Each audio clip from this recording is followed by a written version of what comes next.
What's going on, guys? It's Chris and Charlie. Hey, and we want to welcome you again to another episode of Fusion Real Estate Investing Network. And in this episode, Charles, what are we going to talk about? Go ahead. We're going to go over contracts, contingencies, and due diligence, the do's and don'ts, and what you should be doing, what you shouldn't be doing, and also by whatever you're adding into your contract may be also hindering you from getting deals, or maybe definitely protecting you to keep yourself out of problems you should not be having. Exactly. So we're, again, like Charles mentioned, we're going to be talking about your due diligence, right? What do you do before you get into the deal? You know, before sending the contract, how do you find your due diligence, your research before getting in there? Once you're in there, once you send the contract, what are some of the contingencies you have to have there so you're protected? At the same time, you don't want to have contingency after contingency, and you never get any deal, because that can kill the deal. I mean, you know, especially if you're working with an investor that's probably doing many deals at the time, he might not want to work with you, maybe another buyer, just because the contingencies doesn't make sense. Or a wholesaler may not pick up your deal, or say you send a wholesaler a offer over that has a whole bunch of contingencies, they may not want to present you a deal again, because they may perceive you as a time waster. That's definitely a huge pet peeve of mine. The only reason why I say that is pet peeve of mine, as you know, a lot of offers that I send have usually almost no contingencies. That's right. Just, let me get the property. I want the property now. Give me the property. Here's how much money I want to give you. This is when I want to buy your property. That's right. And no, I don't want it to fall through. I want your property. And it's contingent upon nothing. Well, it can't get better than that. And, you know, for those who are watching, I mean, maybe this is your first time watching, see Charles here. You want to talk a little bit about what you do, maybe so they have an idea of so basically what we do here in Hagerstown, Maryland, is we buy properties, we fix them up, then we put tenants inside the property and sell it to a investor that's looking for a cash flowing property. That's one of the many things that we do. We also retail flip here in the Hagerstown market, which means, you know, we buy a property, fix it up, then stage it, and then put the property on the market. That's a little bit about what we do here. So here, what I do in Hagerstown, I'm the investor's agent here in Hagerstown. So all I do is working with investors. Most of them, though, are buy and hold investors. As you know, here in Hagerstown, there's tons of rentals. Over 56% of the household units are rentals, so you can imagine of the demand in this marketplace. So I happen to help Charles in sending offers when their properties are on the MLS.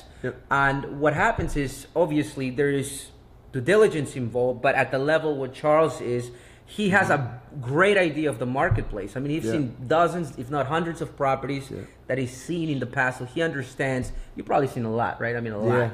Every day. So what to be competitive in any marketplace, you have to focus on how many contingencies you have. I mean, if you have zero contingencies, and when I mean contingencies, I'm talking about an inspection contingency, right?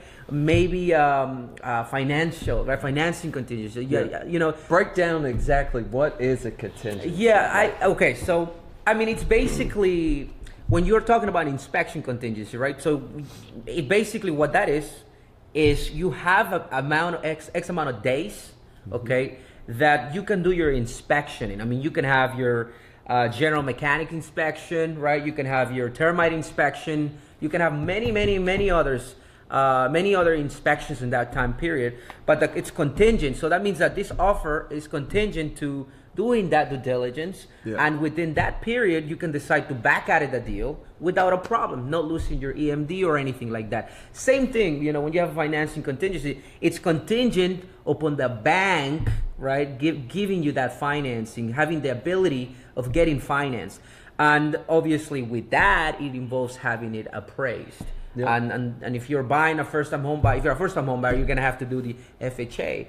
First-time home buyers offers are contingent upon anything that may happen while they're in the process of purchasing your house. It's basically what their contract says. Yeah. And the biggest thing when you're getting the financing from the bank through an FHA loan, I mean, the appraisal. It's the biggest thing. The appraisal. It has to appraise higher. The home inspection. I mean, those are the most popular contingencies, which is the inspection contingencies and the financing contingencies. And obviously, if you're a first-time home buyer, there's FHA, there's others. But those are the basics. I mean, that's basically what it is. But in your case, because you deal with a lot of people that are trying to buy your properties, you are selling, what are some of the contingencies that you have seen that might not be very popular, but you probably have seen throughout the years? Honestly, on a lot of deals that I do on a regular, everyday basis, I don't see that many contingencies. Probably the biggest one would just be an inspection contingency. A lot of our buyers are cash buyers, or they have conventional financing.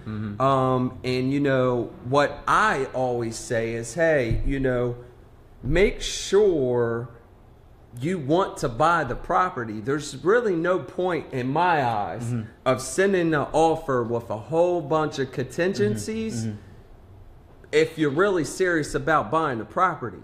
There shouldn't be that many questions. Now that I think that comes just from my experience, and I'm pretty sure a lot of people out there that's bought a lot of properties, you're sending a lot of offers that are not stacked with tons of contingencies because, first of all, somebody like myself that's sending an offer that has no contingencies at all is probably going to get the deal if I'm competing against an offer that has maybe 5 contingencies. That's right. That's right. Now, and that's kind of like a sticky issue because I know there's a lot of grunts out there, or what is that what they're called? Grunts.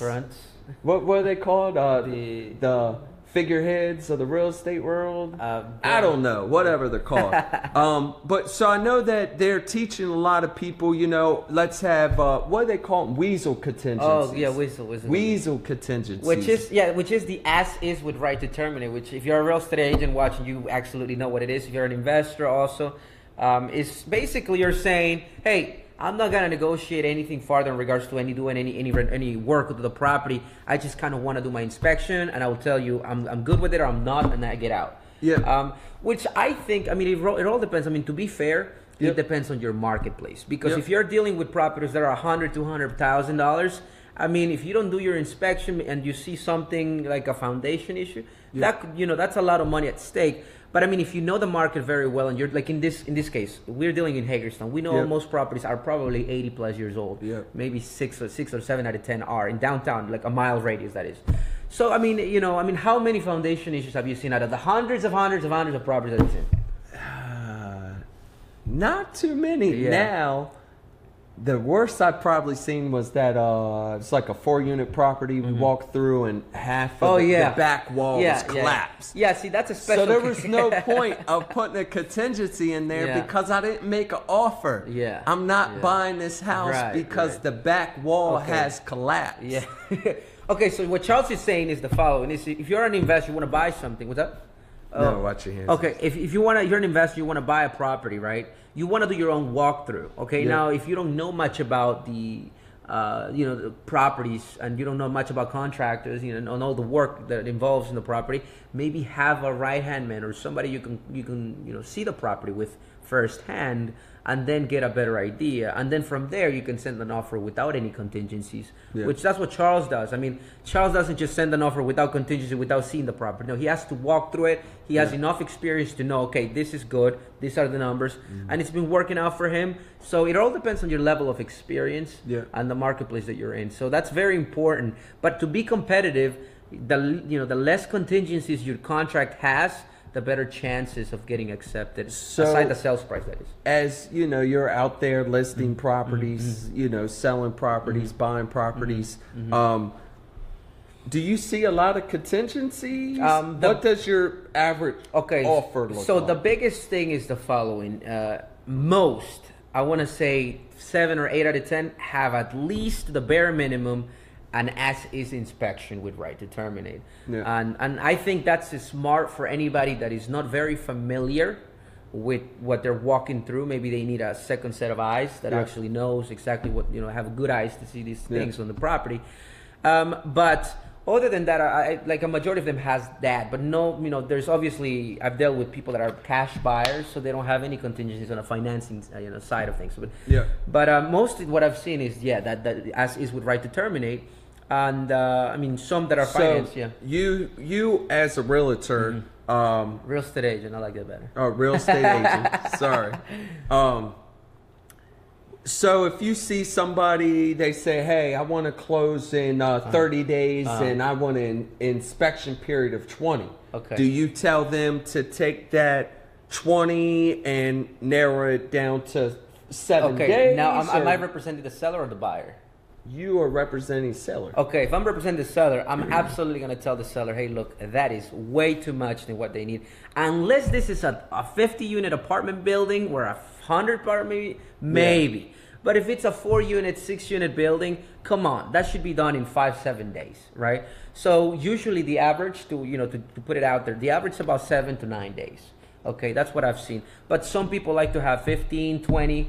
But in all reality, if it's under 12 units, it shouldn't be more than 7 days. Yeah, so if you've seen a long inspection period there, then you got to negotiate. So what do you think? Are you thinking, hey, this person's not serious because they want 20? Like, what kind of image does that tell? What kind of story does that tell you? So when you see 20 days to do the inspection and I want to close in 30? Okay. So when I see that, I got to look at, what deal am I talking about? If it's a 6-7 unit building, then I see that's way too much. Either this investor is overly cautious that might kill the deal if we don't negotiate it down, or this guy doesn't know what he's doing. Okay. He just wants to cover all of it, has more time than he needs to. The reality is you got to think about what the marketplace, how competitive the marketplace is. Are you the only buyer? If you're the only buyer, then you can put 30 days. If the seller is motivated and you're the only buyer, then it's a done deal. Yeah. But the problem is if you got to see how many people are looking and actively, is this a good deal? Then if it's a good deal, then you want to reduce your inspection contingencies because you don't want to have more than 7. Okay. I mean, again, we're talking about we're assuming less than 10 units, right? Because if you have 50 units, then you can say, you need more time. But it depends on the deal. And yes, the image, it brings an image to the deal. Okay. Because if it's extensively over, too many days, then you can assume that either this guy doesn't know what he's talking about, which at that point, I want to make sure that he has shown proof of funds and to verify those things. Right. So I guess where I'm getting at there, just because I've been seeing that a lot recently, also, and I think it just has to do with some of the offers that I've seen lately have been from some inexperienced people, and I could tell immediately. It's like I need 20 or 30 days to do an inspection, and then I need 45 days to close, and then I need some other contingency, and it's just like I get tired of reading. And here's the thing. If you are buying a single family home and you need 20 days to inspect that single family home, you don't know what you're doing. So you want to have somebody that can do that in less time because you're going to lose the deal 100%. If you have another guy that's buying properties, whether seasoned or not, and he has 7 days and yours is 20 days, guess who the seller's going to pick? He's going to pick the one with least contingencies or at least with least amount of days to inspect. Because again, the seller wants to sell quick, right, without a problem. So if you can assure that to him, he wants, a security that you're going to close. So you can increase the earnest money deposit. You can make it non-refundable. Yeah, that was the next question I was going to ask you. When you're seeing offers, is that some of the other things you're thinking, hey, maybe we need some more earnest money deposit? Absolutely, because all the variables are think of it as variables that you can manipulate. It's all negotiation. All these concessions, really, if I were representing a buyer and there was very competitive, I would put the highest amount of EMD, and I'm serious. And I know my client is like, I know this property. I know exactly how much he's going to need. I really want this property. And he gives me his best and highest, and we go with that. Then the next thing to do is hey, do a higher EMD, the highest possible, and if you make it non-refundable, it's more appealing to the seller. Think about it. The seller wants to know that number one, you're going to close, okay? Or if you don't, then the seller is going to get something from you. Yeah. Okay. And number two is that throughout the time, there's the least contingencies, because the more contingencies, the more difficult the deal gets, you know. Yeah. So I think it's a beautiful thing if you understand your marketplace, understand the deals that you're working, and you have a right-hand man. If you don't know what you're doing yet, get somebody to do that for you, and reduce the amount of days of inspection, reduce the amount of other contingencies that you might be thinking. But again, I tell all my clients that are buying, I said that inspection should be there unless you really know what you're doing. Yeah. So that's very important. If you're gonna have any contingency, at least have that inspection contingency. But don't make it 30 days if it's a single family home. Come on, guys. Yeah. Please don't. Yeah. So yeah, I'm going over a couple contracts here. I've seen subject. Yeah, this one is the weirdest one that I've seen here. Okay. This says written approval of my financial partner. Okay. I've never seen that before. So this guy wants to buy a property that you're selling, right? Yeah, no, well, so these are from over the past few weeks. I have a couple contracts here. There was just some weird contingencies that I've never seen before, and obviously I said no. Right. I can't do it contingent upon that because I've never even heard about that before. Right. But yeah, this one definitely says written approval of my financial partner. I've never heard that before. Of your financial partner. Okay. You ever heard of that one? Mm-mm. There you go. Ding, ding, ding, ding. Yeah. You never heard that? I mean, you can put any type of contingencies. Hey, if you go out of the country, I'm not closing the deal. You know what I mean? I mean, you can put any type of contingency to get the deal done. The problem is the seller has to agree. Other party I did tell a guy this today, right? Because we were talking about a pretty big earnest money deposit, right? Okay. And he was like, well, what happens if, you don't show up to closing or something that day, right?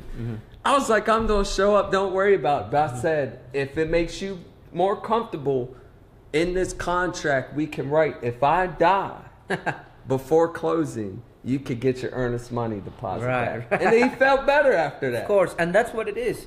It's about coming to an agreement. But again, if you're making it very difficult with having contingencies that might not be needed, or maybe overly cautious, if you're overly cautious, I mean, and then again, there's nothing wrong with protecting yourself, but at the same time, you're not the only party dealing here. You have other parties that also are looking out for their own interest. Yep. So you want to make sure that you're finding a balance, because at the end of the day, if you can't come into the middle or come to an agreement, the deal's never going to happen. Yep. So that's something you guys have to kind of understand. And it all goes back. I always circle back to knowing your market, knowing how to choose the deals, and and just having somebody guiding you if you don't know what you're doing. And if you do know what you're doing, that's great. I mean, Yeah.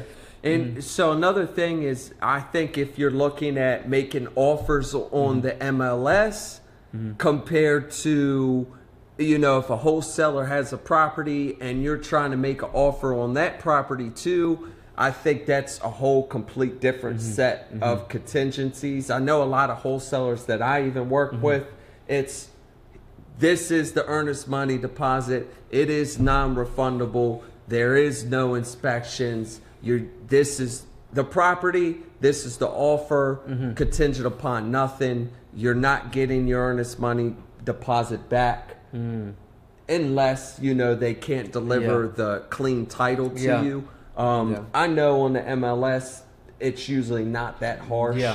And just to put it out there, the EMD is a very important tool, because that shows commitment. It's a good faith. It's commitment that you're serious about the deal. So if you get the deal, or you find a deal that you make a lot of money on it and you want to secure it, the higher the EMD you put in, the more commitment it shows. Because if you break out or get out of the deal, you break in one of those agreements that you've done, then you would lose that EMD, right? So that's very important. I mean, most EMDs are $500 depending on the pricing of the sales price, but it could be $500 all the way to $10,000 depending on the deal. So or $100,000. Or $100,000 if it's a multi-million. I mean, that's what happens. So that's definitely important there. And I do understand with contingencies, they're put there also so you can protect yourself. So, if you do not feel comfortable and you do need to get that inspection done, just keep in mind, maybe keep your inspection period short, just to keep your deal, your offer competitive out in the marketplace.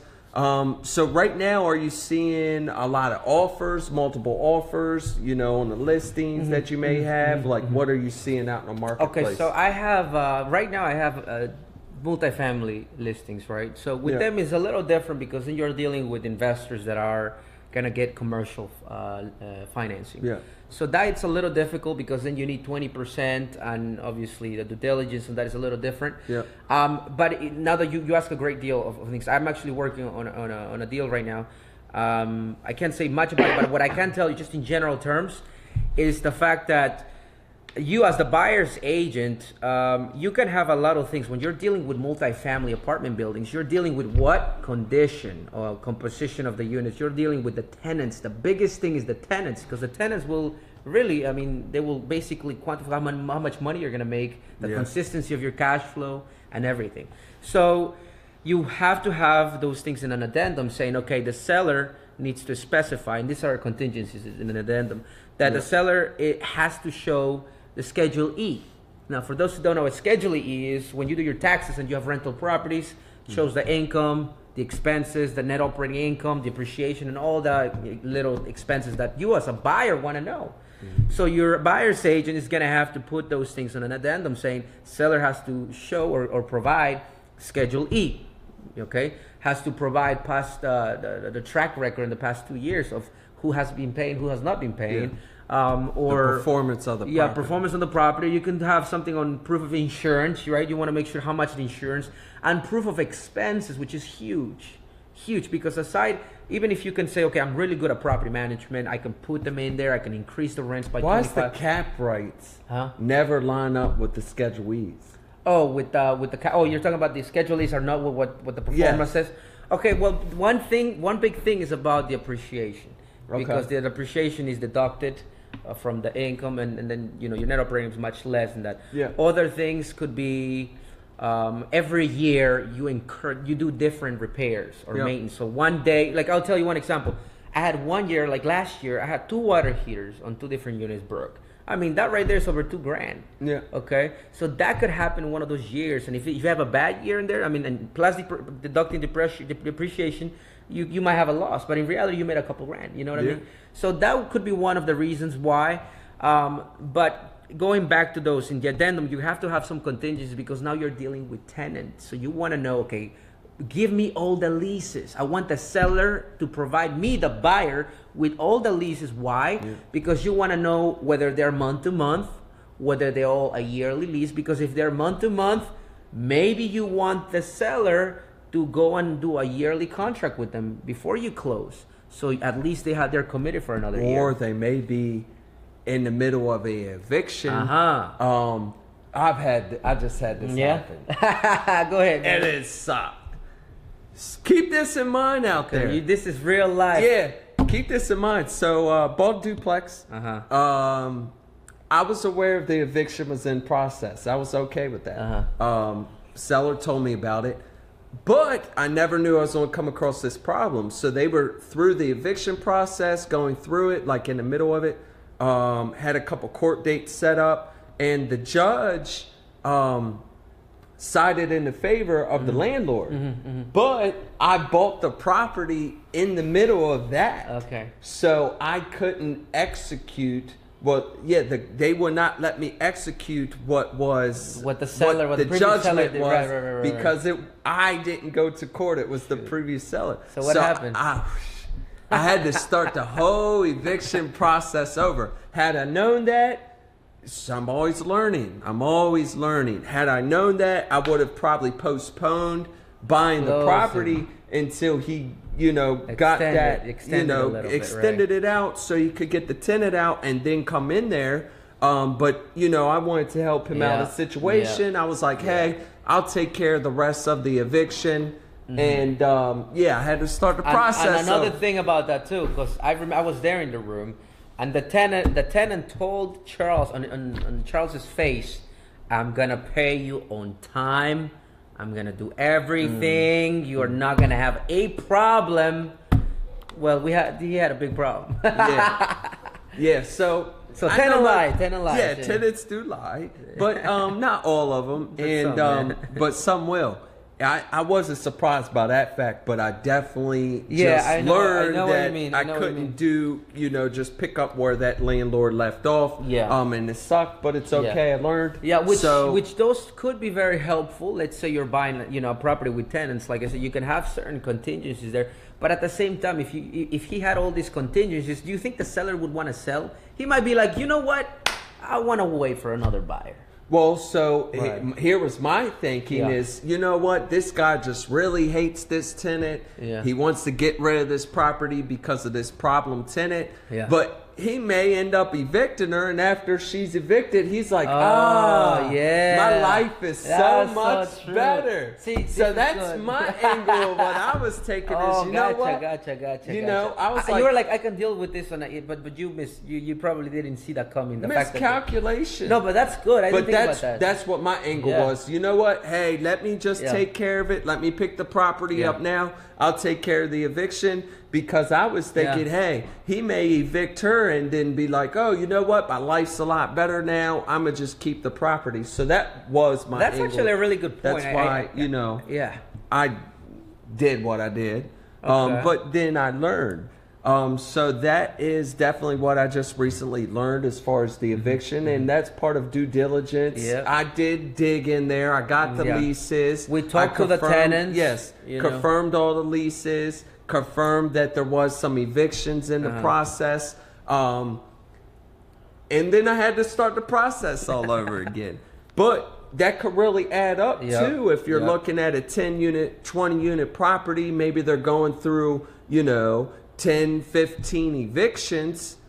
That would have been a different story if I was like, I'll just take care of all these evictions, and then after I buy that property, I find out, wow, I have to start this process completely the whole way over. Yep. So going back to due diligence, again, if you're buying a multifamily, you want to make sure that the tenants, you have all these things that the seller is telling you on the income and expense to have some type of proof. Yeah. Okay, so you can go back in time and take a look at the past track record.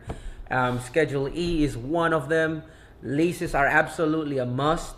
You have to review them month to month or a yearly lease.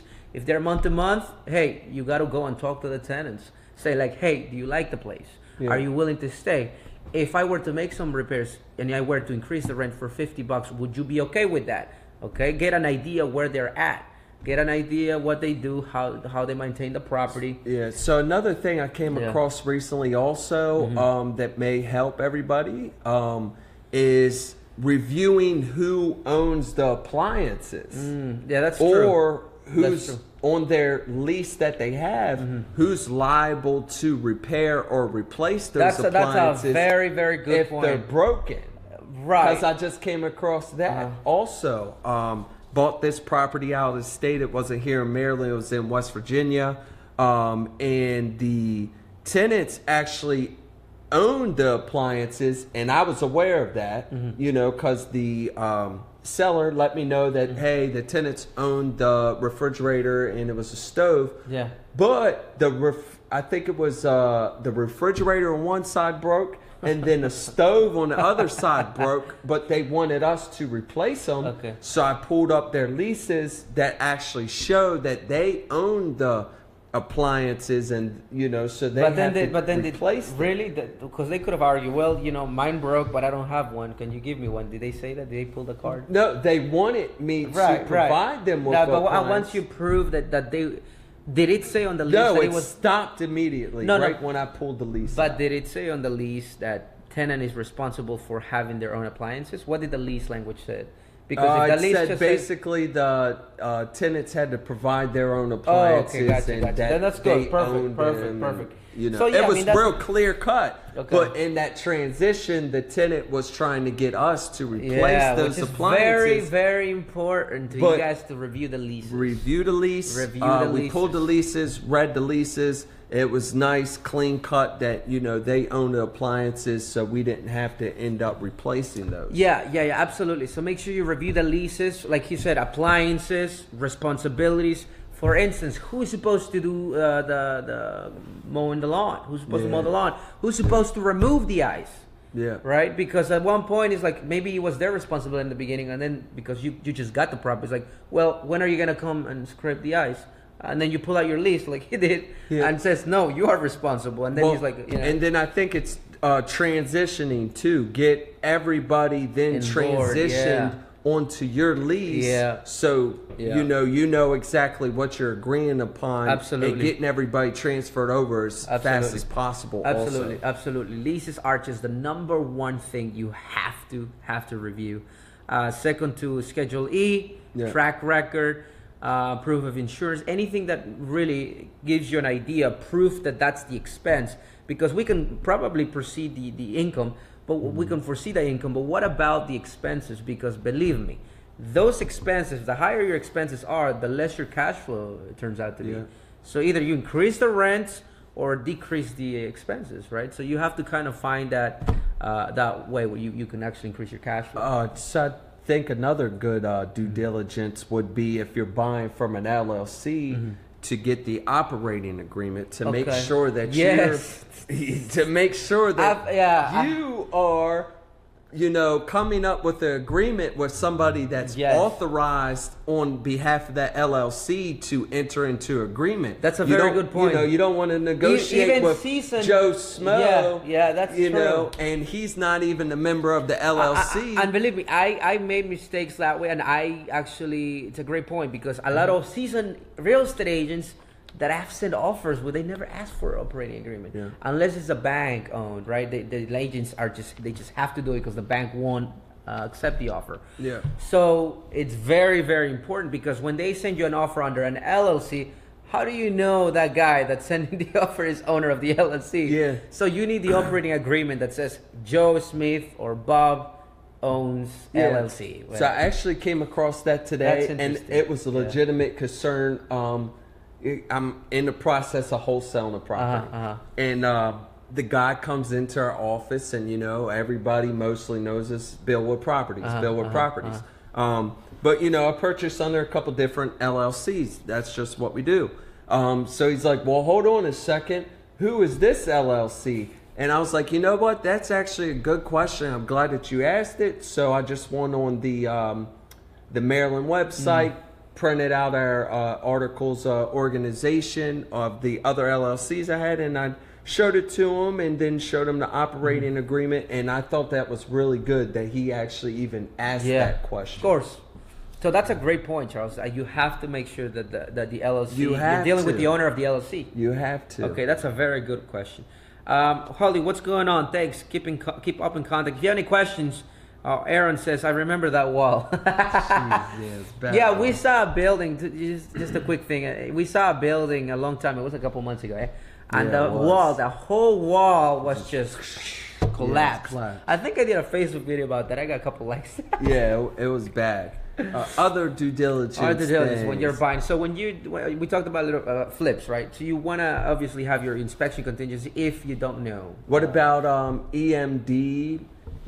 In the form of a personal check or a cashier's check. Okay, yeah, that's true. That matters a lot. I mean, if it's a cashier's check, and especially if you give it to the, let's say, the listing agent's brokerage, that definitely helps, because guess what? There's literally cash, right? Like it's like a certified cashier's check that's been taken. So money has been withdrawn from your account, and it's real money that's about to be transferred. So that's definitely important. If you're really serious, like I even read it in one book somewhere. This could go for people that's wholesaling properties. So if somebody makes an offer on your, your property that you're trying to wholesale to somebody, it may be a good idea for you to only accept a cashier's check for an EMD and not a personal check. Now, what if you find a property, and this is just an extreme example, but what if you find a property and you're like, man, I'm gonna make my cash here. I know it. I know the market. I know the property. I know everything. It's gonna work 100%. But there's so many competition. How do I get this property? Well, what if you do? And I read this in a book actually. You can do an EMD of half what the property is worth if you wanted to. And then guess what? If you back out, you lose all that stuff. Do you think the sellers? That's an eye opener, right? I mean, the seller gets like, whoa, what? He's gonna take your offer very, very serious. Yeah, of course. But you better be just as serious about buying that property. You better be committed. Which is fun. I think definitely when you're out there making offers, I think you have to be serious. You got to stand out. You have to be serious about buying that property. You need to go in with all intentions of closing on that property and doing what you need to do to get to the next step or the next stage. Because definitely if you're backing out of a lot of offers or you're sending a lot of offers that have tons of contingencies, there's going to be a lot of people that stop picking up the phone if that's you out there. There's going to be a lot of people that's not going to contact you if they know they're always going to get some kind of offer from you with all these contingencies. But also at the same time, it is very important to do all your research that you need to do and put the necessary contingencies that you feel you need to inside your contract. Just know that there's a story and a side to, doing too many or not doing enough. Have that perspective. I would say be conscious that you're dealing with another party that is also looking over their own interest. Yeah. So just be conscious about to protect yourself, but at the same time, have some be conscious about the other party's interest as well. I mean, that's just a suggestion out there, because when you have too many contingencies, it can be a turnoff for sellers, especially if you're in a competitive environment where you have different offers with different contingencies, some less, some more. Remember, as the listing agent, I'm watching out for my sellers. I want my seller to get the most amount of money, number one, and number two, I want to make sure that the closing happens. That it happens. And that's what I tell people all the time. Also, if they're like, hey, I usually only put $1,000 down. Why are you requiring $10,000 or whatever? And I said, the good thing about you putting $10,000 down on this property is I know you do not want to walk away from your $10,000. That's just to ensure that this happens, that this closes. It makes me feel better. It's going to make you feel better. And it just gives everybody an incentive to get it to the closing table and get it done so both parties are happy. So I think that's definitely a good thing to do. That's true. And one technique really quick, just if we as real estate agents, as a listing agent, I can actually ask, and they're in the MLS, I can put what the minimum EMD is. So I can put $1,500, and we're not going to look at offers that are $500. Okay, so I have now. Why do I do that? It's just like when I have my system, when I have a lot of tenants and I have my tenant placement, in place. Kind of filtering process. You need that, and that's one way to do it. So make sure that your EMD is something very important that you can use when negotiating. Okay, well, it's a tool. It's a tool. It's a tool. Yes, just as much as if you're like, hey, I only want to risk $500. Yeah. So your offer comes in only $500 down, and then say I come in or Christian comes in and says, hey, I'm putting $10,000 down. I mean, which offer do you think is going to catch somebody's eye? Like, oh, this guy's really, really serious. He's putting $10,000 down on this property compared to another offer that's only willing to put, $500. Absolutely. And again, so I think my biggest angle with these contingencies and everything is, especially if you're looking for off-market deals and you're dealing with wholesalers, that you just need to know how competitive of a market that you're in, how many offers that wholesaler's looking at. Now, I do get it that you need to make sure you're dealing with a good wholesaler that knows what they're doing, and that's a whole other topic. But they're definitely out there, so you need to take those people serious, and whatever offers you're putting on their plate, you need to take that very serious also, because if you find that good wholesaler that's finding those good deals, you want to be one of the first people they call. So, if you're lining up with somebody that's putting $5,000 down and you're only doing $500, that wholesaler's going to call that person that's putting $5,000 down because they know how serious that other buyer is. So just keep that in mind when you're out there making offers, to wholesalers. Absolutely. So we touched a lot on, when you're doing flips, when you're doing buy and holds.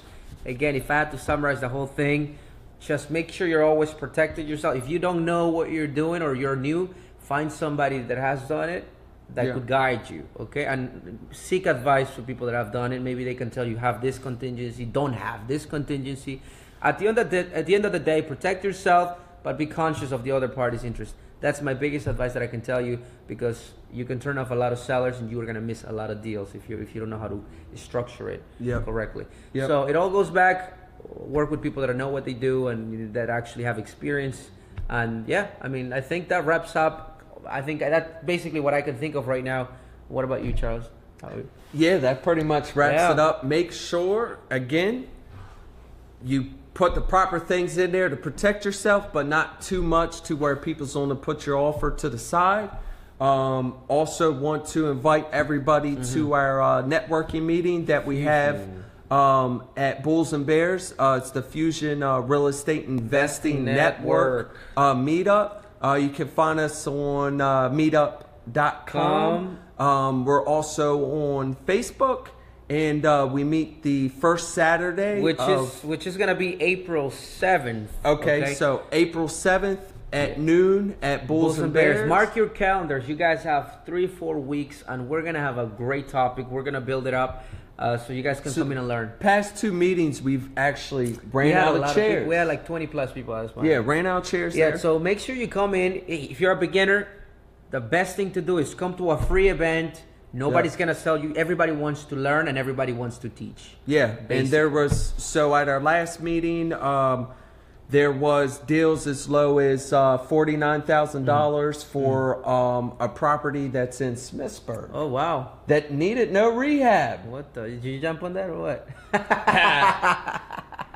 So it started with buy and holds that were as low as $49,000 that needed no rehab. There were deals there that you could buy and flip also. Yeah. There was also private money there. And it was actually a really good group. There was a lot of people had their input. It's like we all kind of get along, because there is that mentality. When you walk into that room in April 7th, you're going to learn that everybody is eager to learn, to listen, and everybody's willing to teach. Okay? It's a very close to 20 people or less, and everybody wants to learn and educate themselves. So make sure you make it. Again, we really appreciate you guys coming here and join us live on this show. So, take care, guys. Until next time. See you guys later.